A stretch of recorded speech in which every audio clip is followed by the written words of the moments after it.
Yung pong saging ni Itay. Ito sa backyard po nila. Marami pong ganitong saging.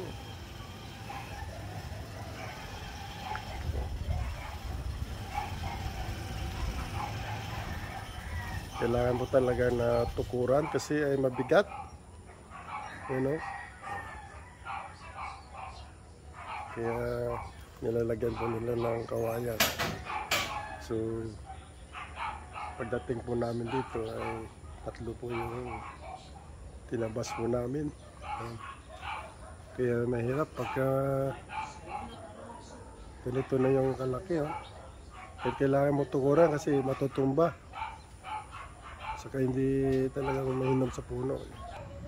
Yun po yung tinabas na Itay ngayon. Ito po isang ganyan. Yan, dugtong po niyan. Ay bumagsak na po sa lupa kaya pinutulan ng Itay kasi mabigat.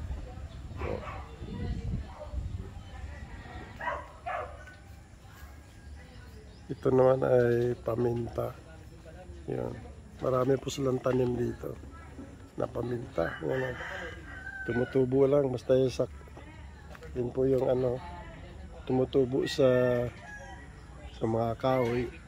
Kumidikit. Yan. Yan po. Ganda. Yan po yung paminta. Yan. Kaya marami po silang stock na paminta. Yan. Kaya iba ay pinamimigay din nila. Dami.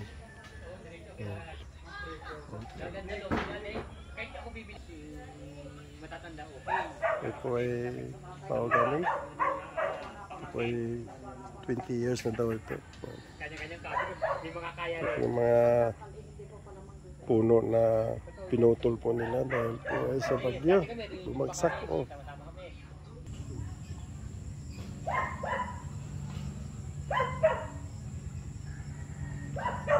Kupatan.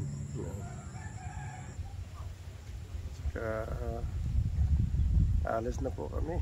Pabalik na po kami sa Australia. So maganda po yung aming holiday dito sa probinsya. Iba talaga pagka sa probinsya po ang buhay. Yan.